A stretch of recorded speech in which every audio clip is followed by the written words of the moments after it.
As you can see here, we've already uninstalled the bolt that attaches the LCAs to the subframe and the tie bar.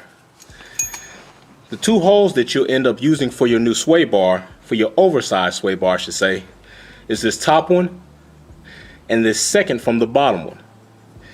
Now, if you don't, however, have the nuts that are installed on the other side of your subframe that have been welded into the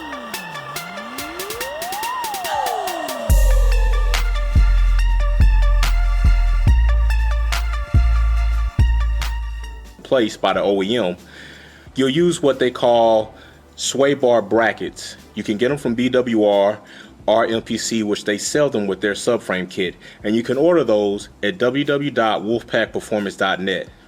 So right now what we're going to go ahead and get into is sizing up the sway bar, making sure the D brackets line up with the holes, and making sure the bolts thread up to our thread pitch.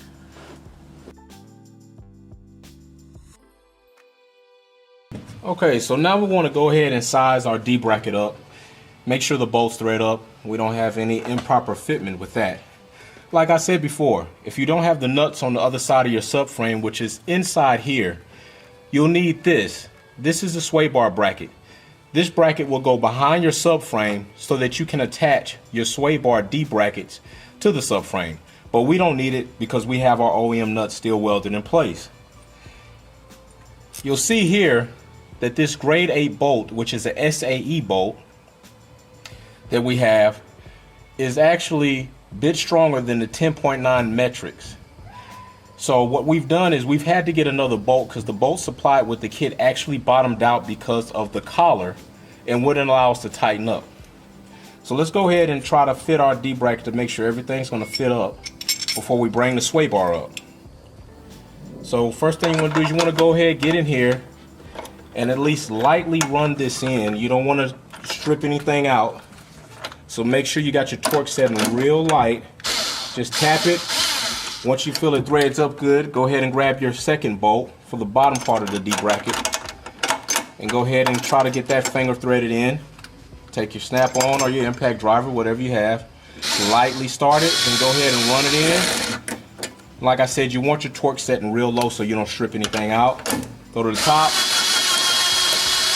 and run this one in.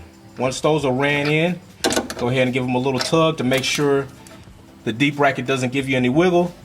So by the time we get the bushing, the sway bar in, we should have enough length to go ahead and tighten these down and torque them down to spec, which we'll do that with a torque wrench and install. So now that we know our D bracket works, the other sides should be just fine. If you want to go ahead and test it out, you can. To avoid spending extra time here, we'll go ahead and do it off scene and come back and let's go ahead and bring the sway bar up and get that installed next. So let's go ahead and get to that step, guys.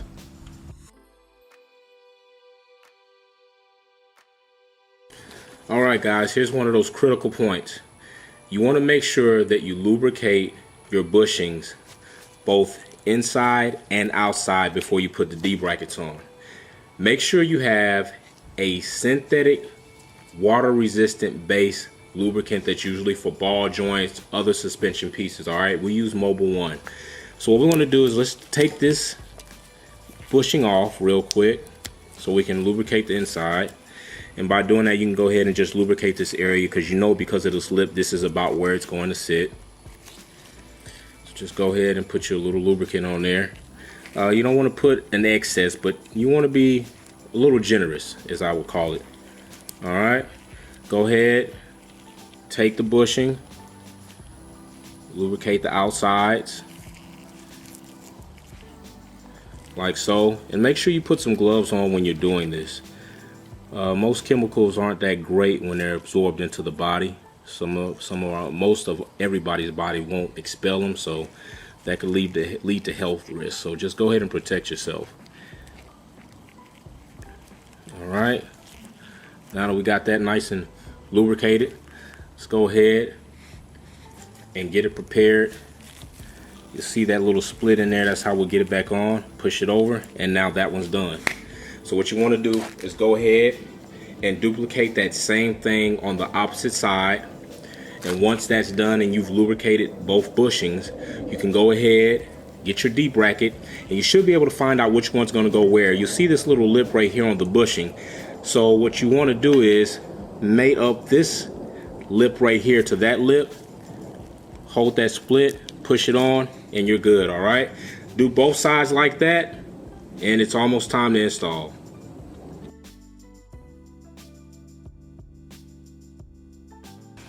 All right, so now we're in the phase where we're going to go ahead and install the sway bar.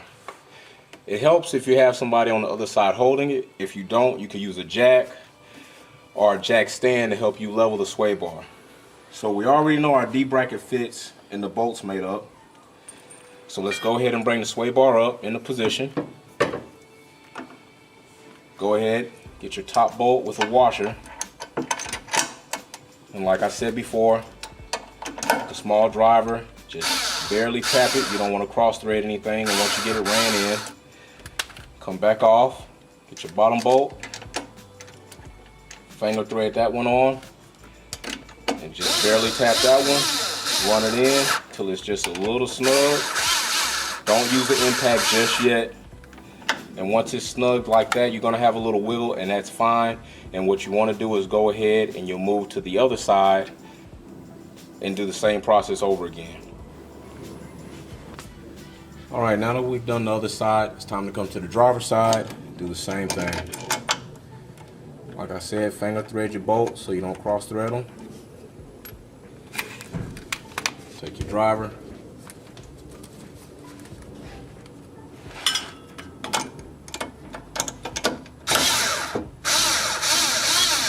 Run it in just a little bit. Now that you got your top bolt in, go ahead and bring your bottom bolt, finger thread it in as well. There you go. Alright, take your driver again. Now you just want to snug them up. Alright, now that it's snug, check that the sway bar moves freely. And now that we've reached that portion of the install, it's time to move to installing and assembling our end links. So that's going to be the next step.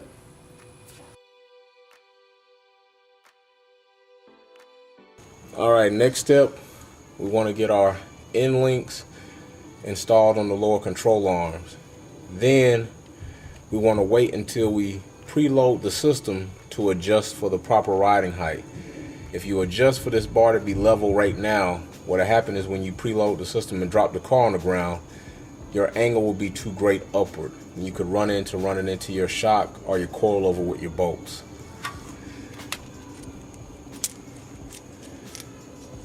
So we've already aligned it, and we know that we're in this middle hole for it to be centered. So we'll go ahead, thread this in. We're just gonna hand tighten it. We're not gonna torque it down just yet.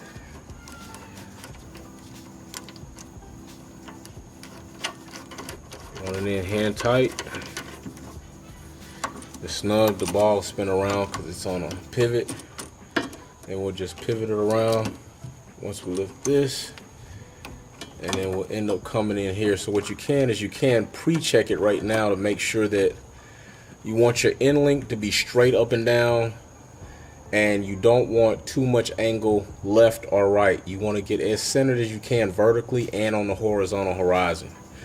Once you find out where your proper adjustments are for that, then what you'll do is you'll go ahead, take note of that, then preload the system, which you'll see us do soon. Torque the tie bar and all the other bolts down to about 40 inch-pounds a piece, and then get this installed and torque that down.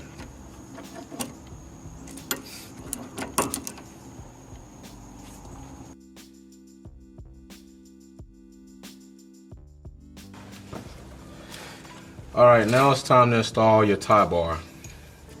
So with the subframe, you'll need the tie bar kit.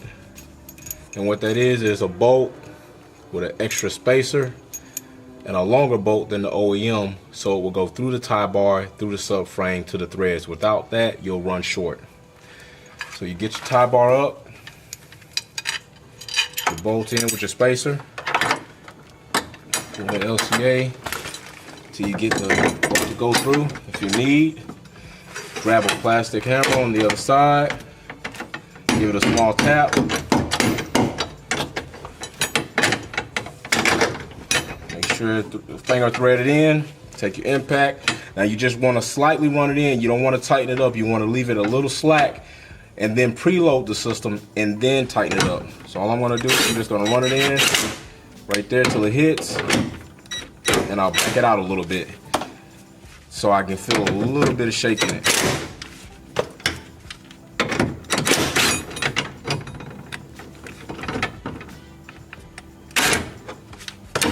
That's good. All right, that's where you want to do it. You want to do the opposite side the same way. Check and make sure the tie bar is sitting flush against the subframe. Nothing should be cocked or spaced out.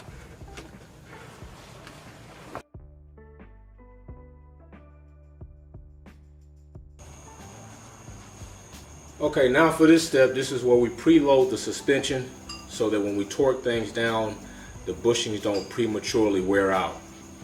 We're also, while the car is preloaded on its own weight, using jack stands and making sure to put a little cushion in here, a little buffer between the rotor and the jack stand. We don't want metal on metal contact. But while we also have the car preloaded, we're going to adjust the end links for the proper ride height so that the sway bar is at a perfect angle, or close to perfect as we can get it. So you're going to go ahead and jack it up and start letting it down very slowly, because the angle of the car will change and you want to adjust your jack stand for that. Scoot it back in nice and close. Make sure you're in that little cup. Let it down a little slowly. Go back in. Give it a little tap. Make sure it's nice and flush as you can get it. Let it down slowly, and eventually you'll see the car take up under its own weight, all right? So once you've done that for this side, and the car's preloaded, and you're pretty sure it's stout and in place, you'll go to the other side, do the same steps using the jack stand, something to buffer between metal and metal contact, and preload that side as well. Once that's done, we'll begin with torquing down the tie bar, then moving to the end links.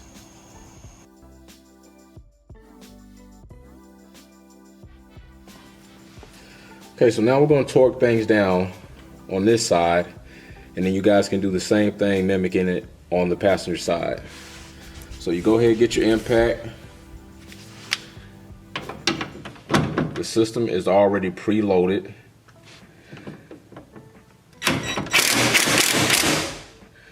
Once you go ahead and get it snug that way, take your 14 off, set your torque wrench to 40 foot-pounds, and begin by torquing this until you hear the click. And that ratcheting sound when I'm going in the counterclockwise motion is not the click. That's just ratcheting for your next pull. You will hear a distinct click when you reach the foot-pound.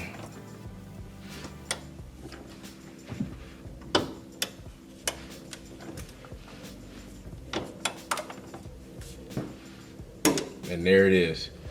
Once you reach that, come off of it, go to the passenger side, mimic the same process.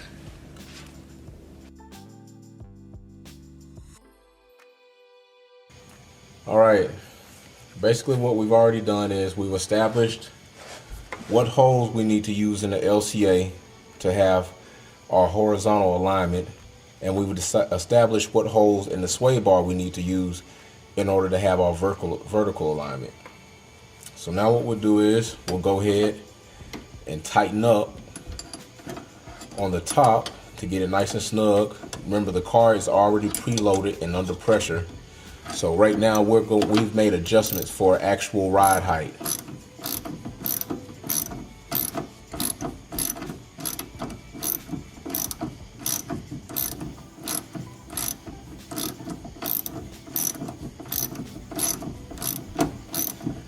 The same thing you do on this driver's side, you'll do the same thing over on the passenger side.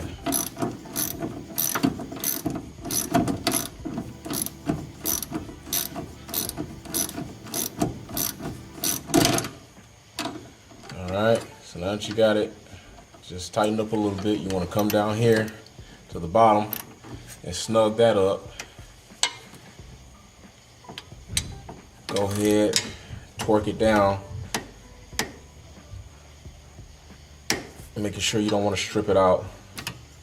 So that's good right there. Once you get done, torque your top. You might need a deep well socket, as we see here. What happened is we ended up running out long and it pushed our socket out. So if you meet that problem, go ahead and get a deep well socket and just continue, and then go ahead and torque it down with that. You may not run into that issue, as some cars are different applications, different strokes for different folks. So like we said, once you get that done, go ahead and torque both sides down. Tighten your jam nut to lock your position. Mimic the same thing on the passenger side.